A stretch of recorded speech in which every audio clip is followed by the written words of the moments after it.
applied optimization. So in this section, what we do is we're going to find out the maximum or minimum value of given function. So what happens is we take the real life problem, we convert that to some mathematical function, and then by using the first derivative and second derivative test, we try to find out maximum or minimum value of that function. Okay, so always keep in mind we need to use derivative in this section to find out local extreme value, meaning local maximum or local minimum value. If you remember the first derivative and second derivative test, if you have a function f, let's say that function is function of time, x, uh, most of the time we take it as a time, but it doesn't matter, it's just a variable x. Then if you want to find out either that function where this function is maximum or minimum, first of all find out the first derivative, and then also you need to find the second derivative, and you need to find out the critical points by equating this first derivative to 0. And let's say this first derivative is 0 at a, b, and c, for example. You might have just one value, but I'm just giving you a hypothetical situation where you have three different solutions for this equation. So these are the critical points. Now we check the second derivative, and wherever this second derivative, at any points a, b, c, if the second derivative is positive, that means the function is minimum at that point a. Let's say second derivative is negative, then function is maximum at that point b.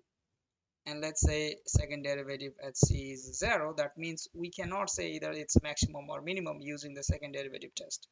Okay, so we just focus on where the second derivative is positive, where the first derivative is negative at these critical points, and then we find out maximum or minimum value of the function. That's the idea. We're going to solve a couple of examples here. In the homework you will see so many problems. I'm just going to pick 3 examples, and then you can apply the same idea to solve the rest of the problem. When you solve this word problem or applied optimization problem, some of the steps would be useful when you solve those problems. For example, read the problem very carefully. Reading is the most important thing. If you do not read the problem, then you don't understand the problem. And read the problem until you understand it. Understanding is the most important thing. Without understanding the problem, you will not be able to solve it. So if you don't understand for the first time, reread it. Okay, that's my number one advice. Always do the reading very carefully and find out in your problem what is given and what you need to find out, like what is the unknown quantity which you want to be optimized.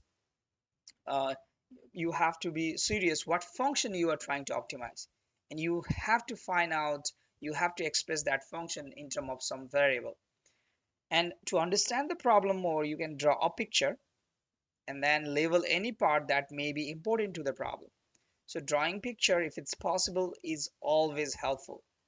And then after that, you have to introduce variable, like what are the variables in that problem.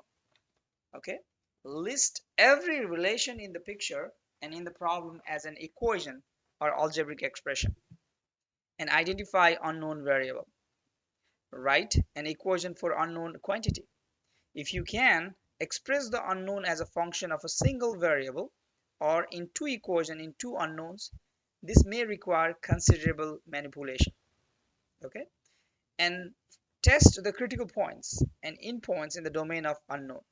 Use what you know about the shape of the function's graph. Use the first and second derivatives to identify and classify the function critical points. So these are some helpful tips. Let's start with one example here. A rectangular plot of farmland will be bounded on one side by a river and other 3 sides by a single strand electric fence. So there is a rectangular farmland, one side is bounded by river, and all other 3 sides, it's bounded by electric fence. Now the given thing is, with 2200 meter of wire, So you have 22-meter wire available. What is the largest area you can enclose? Using that 2200 meter, you have to make a rectangular farmland. Rectangular. So remember, rectangular means this kind of shape is called rectangular, and you have to make it as big as possible by using this 2200 meter wire. But the condition is, all three sides of that rectangular farmland, uh, it's electric fence, and one side is, there is a river, so you don't have to fence it. So you just have to fence three sides. So that is the problem. And the question is, how can you optimize the area of this farmland? So how can you make the biggest rectangle by using this 2200 meter wire? So to solve this problem, first of all, you have to introduce variables. So let's assume that the one side of the rectangle is x and other side is y. So we know that opposite sides of the rectangle should be equal. That's why if you have this side x, then it should be x on the other side. And remember, one side is missing. You don't have to wire on the other side, okay, because there is a river. So now the condition is, if you add all these three sides, the maximum you can use is 2200. So x plus y plus x is 2200. It's given. And the function we are looking to optimize is area of the rectangle should be maximum. So we know the formula for the rectangle. The area is x times y, meaning length times width. That is the area of a rectangle. Now our function is the area function, which is the function of two variables. In our case, in this calculus class, we always try to convert that function into just one variable. We don't know how to use first derivative or second derivative test if our function is a function of two variables. So we need to change one of this variable into another one. For that, we can use this condition. The condition is there is a relation between x and y. So we can change x y into x by using this relation. So if you just add 2x here and just subtract, you can find out y is equal to 2200 minus 2x. So in this area function, you can change this y into 2200 minus 2x. By doing that, you will be able to change this area into the function of x. Okay, so we can change this area as a function of x. So now we want to optimize this area, meaning we want to find out the maximum value of the area. And as we know, area is the function of x.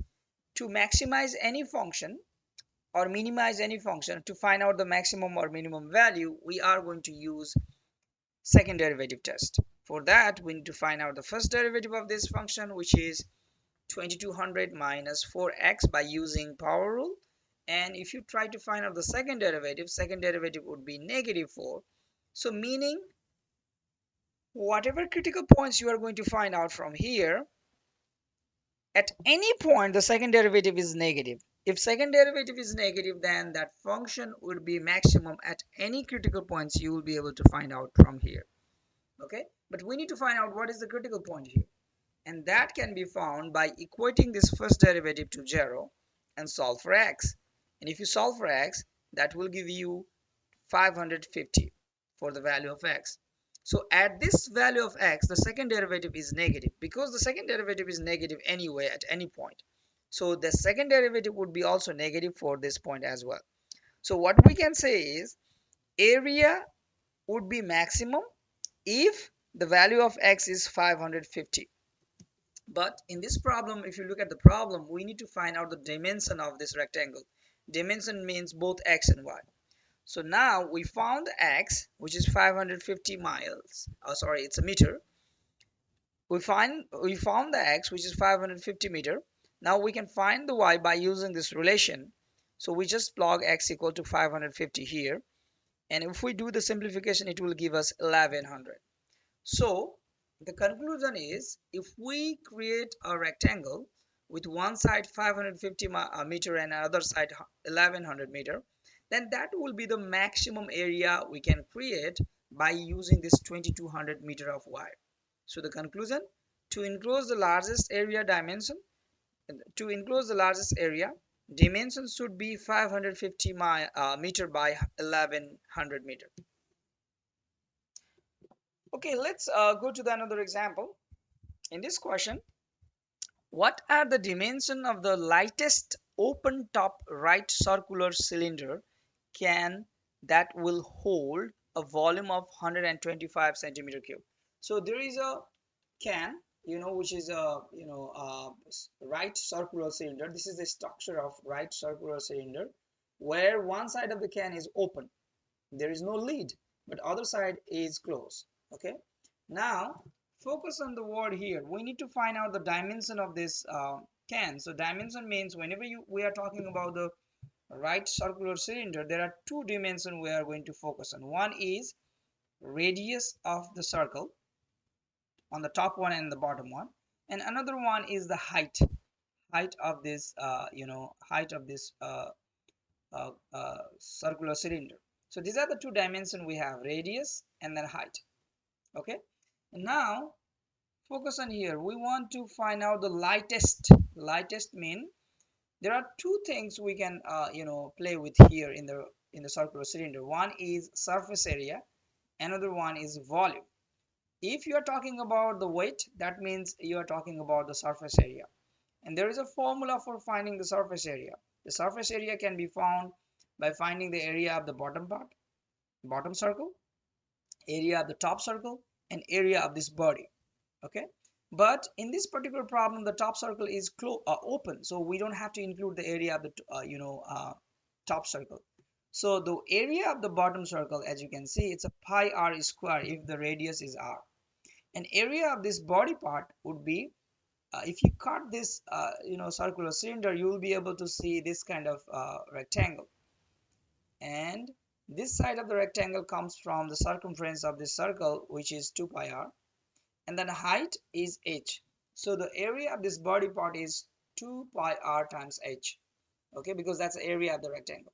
So altogether surface area would be area of this bottom circle, which is pi r square, plus the area of this body part, which is 2 pi r times h. So we want to find out what value of r and h gives you the minimum surface area. That is our goal. Okay, so the surface area formula is 2 pi rh, which is area of the body part, and pi r square, which is the area of this bottom circle.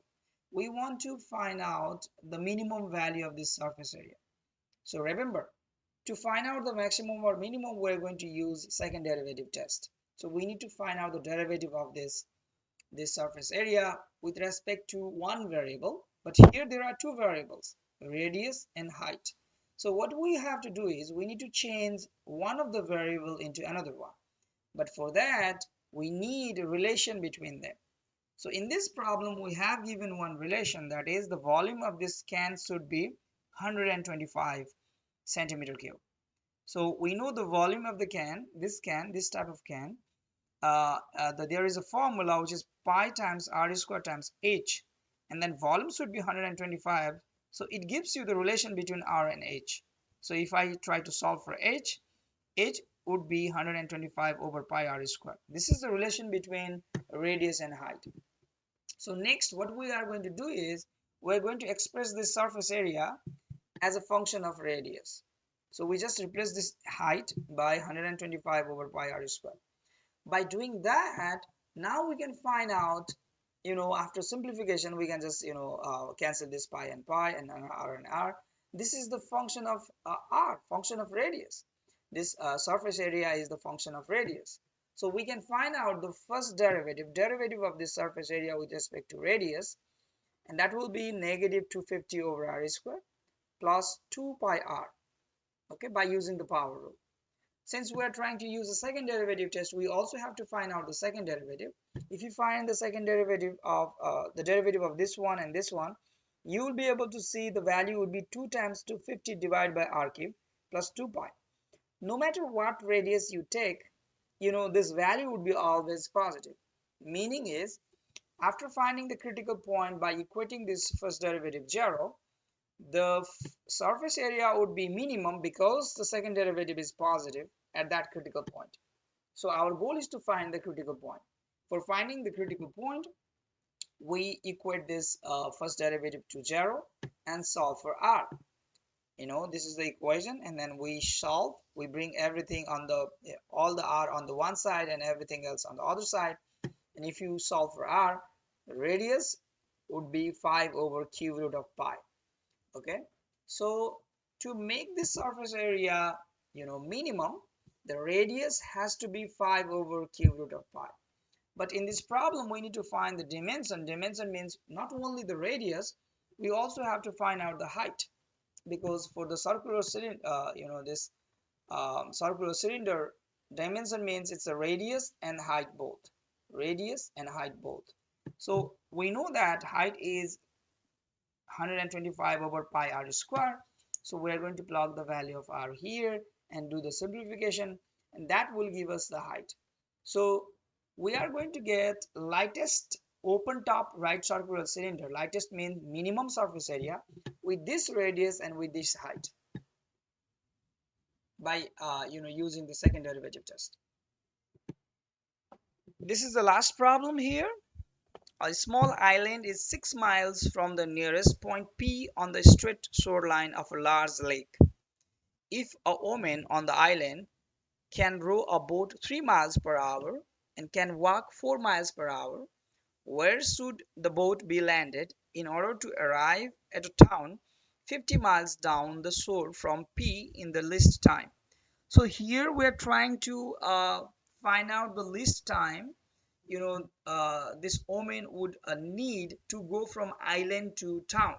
So first of all, to visualize this problem, we can just draw just random drawing. We can do that. I did it here. Let's say this is an island. There is a lake, there is a shoreline, and we always know that the shortest distance would be always the straight line. And in this problem, we have given that the shortest distance from island to shoreline is 6 miles. So that's the point. And another thing is, there is a town which is 15 miles down than this shortest the shortest point P.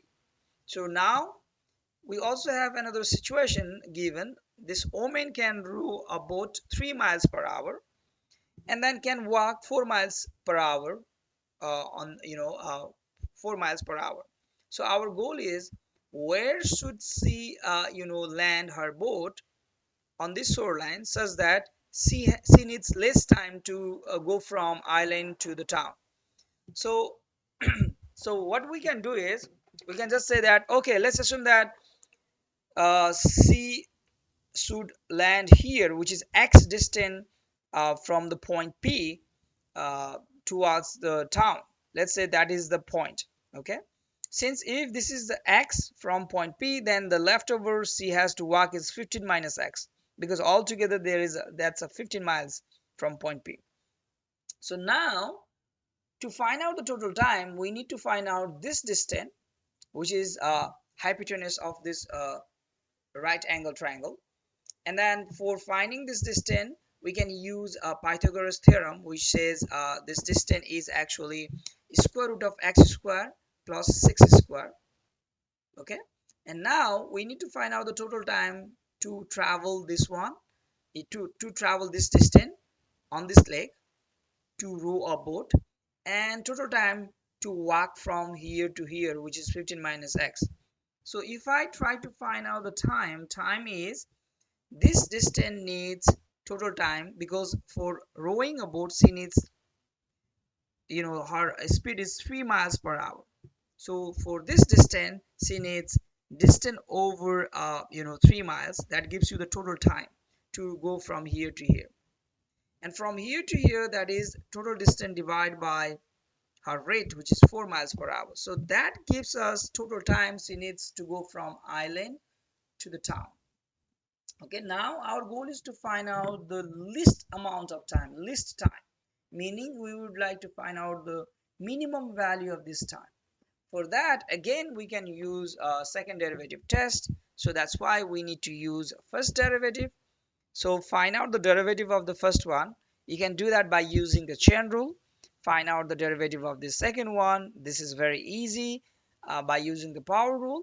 And this is what you are going to get for the first derivative.